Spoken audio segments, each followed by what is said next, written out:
Hey folks, I'm back here at Photoville. This time I'm here with another friend of mine, Mr. Jesse Dittmar. You may have seen him on This Week in Photo before a couple of times. I think you've been on like 4 or 5 times or something, but because of good reasons, right? Every episode we do, this guy has done something significant or released a significant piece with someone. I think the last interview, I forget what the last one was, but you've got like the big names somehow come flocking to you to photograph them. So tell us a little bit about Jesse Dittmar, your elevator pitch real quick, and then we'll talk a little bit about other stuff. Yeah, I'm a celebrity portrait photographer. I photograph the most notable names in the world for newspapers, magazines, advertisements, my book, brands, everything you can imagine. Just out there taking portraits, meeting people, photographing them, often on film.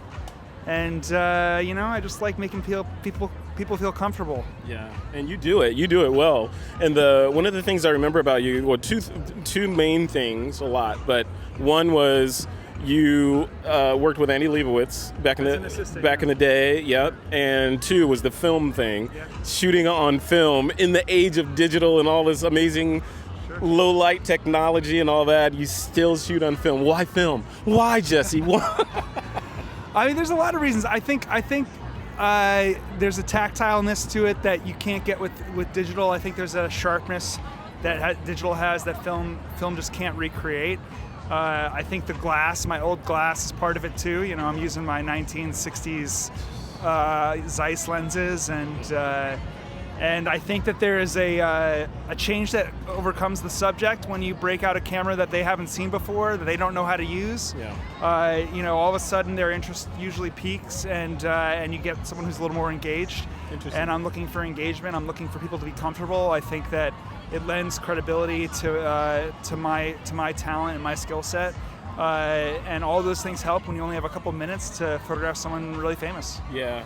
Like as a photographer, what's exciting to you right now? You know, we photographers and artists go on these tangents of, oh, I'm really interested in this thing right now, or this subject matter or this lighting technique. What's the thing that you're interested in right now? I'm dabbling in color film pretty heavily for the first time in my career. I've been primarily doing black and white film, and so I'm exploring color now, which is definitely like a totally different animal, different ball game, and it's fun and it's challenging, and there's a lot of variables to think about that I didn't used to have to think about. Yeah. So that's happening for me, and then I'm just trying to find up and comers. I'm trying to find new actors, new artists, new people doing stuff to photograph, and really like figure out who's coming next and who's going to be the next wave of influential people that are going to have an impact on society. Yeah, that's awesome. I love that you're doing that.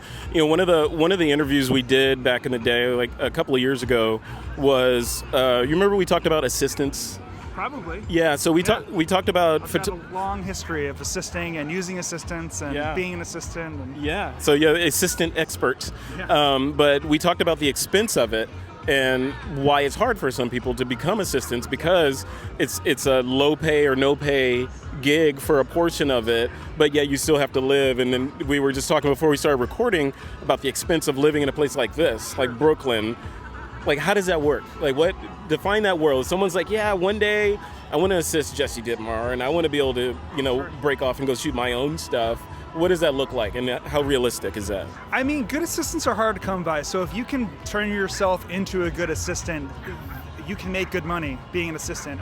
It's a great job once you've established yourself as someone who can be hired by anyone to do anything.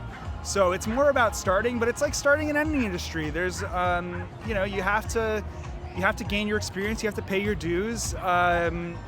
There's not one way to do it. I was really poor for a long time, being an assistant. Yeah.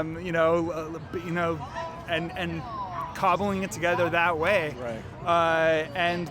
But once I got the skill set, then people would pay good money for me to come help them. So I'm always looking for good assistants. Yeah, like the greener you are, the harder it is. You have to want to really be motivated to spend all of your focus on being a good assistant. And then once you do that, then you'll make money. It's hard to find good assistants. I always struggle finding good assistants. And it's hard to find new assistants too, because you have to be available, you have to have that time. Only you can decide how that is accessible to you, whether it's saving up so you can go do it, whether it's working a side gig, or just like getting in with a photographer that's going to pay you like pretty much minimum wage to learn the ropes. Yeah. There's a lot of different ways to do it. You can't be living in downtown. You can't be living in Tribeca doing it. Like, you gotta head on out to where I'm in Brooklyn, in Bed-Stuy or Bushwick or Ridgewood, or even further now to get some reasonable rent with a couple roommates and hustle. It's all about hustling. Yeah. Wrapping up, like on the assistant side, what advice would you give people that are wanting to become an assistant? Or in other words, what makes a person that you're like, yeah, that person would make a good assistant? And then once you've picked them and they're on the job, what are the traits that make them get the call back? It's pretty much like any job, persistence, availability, curiosity. These are the necessary first requirements to get on the job and stay on the job. Beyond that, yeah, you have to have the ability to learn. You have to be smart. You have to be an adult. I think that a lot of people's first jobs is growing up, and it's hard to bring someone along when you're under such high pressure, who doesn't have the maturity that you need. So when I'm looking for an assistant, the first thing I'm looking for is willingness, availability, someone who's going to persistently want to do this, someone who's focused, someone who really is committed to the job, because it's a job. And if you have those things, it's really not that hard to become an assistant. If you're persistent and you're focused and you're locked in and you're hustling, like you'll do it. Yeah. The people that don't succeed after all that just means like maybe it's just not that for them. There's not every job's for every person, but you'll certainly figure it out if it's working for you, if you persist and you hustle. Okay, I got one last question to throw at this guy. I know there's a beer starting. I know you want to get your beard up here. All right, technology. Yeah. Right. Heard of it.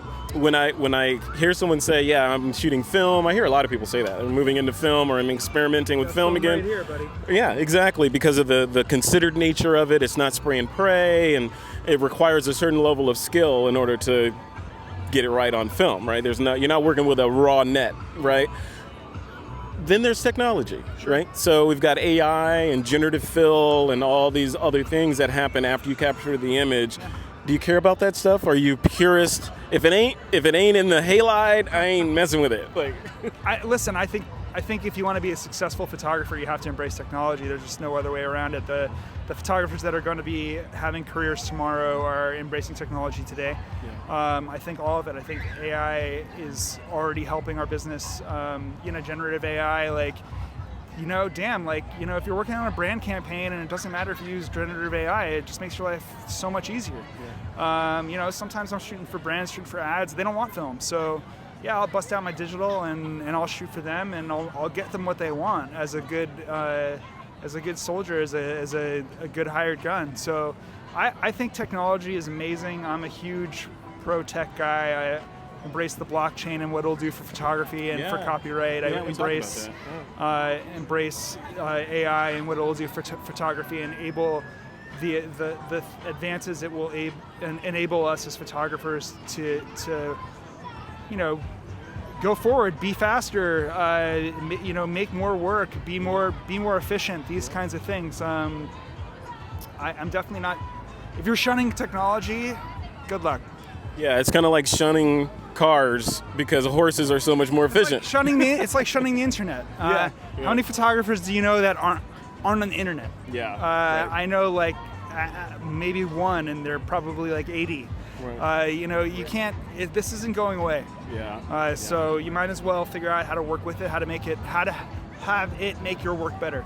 Yeah. So good, Jesse Dittmar. Thank you for coming all the way out to Brooklyn and having this conversation. I appreciate you. No, thanks, man. Thanks for having me, as always. If people want to contact you or become an assistant, sure, or look at your work and be, intimidated, where should they go?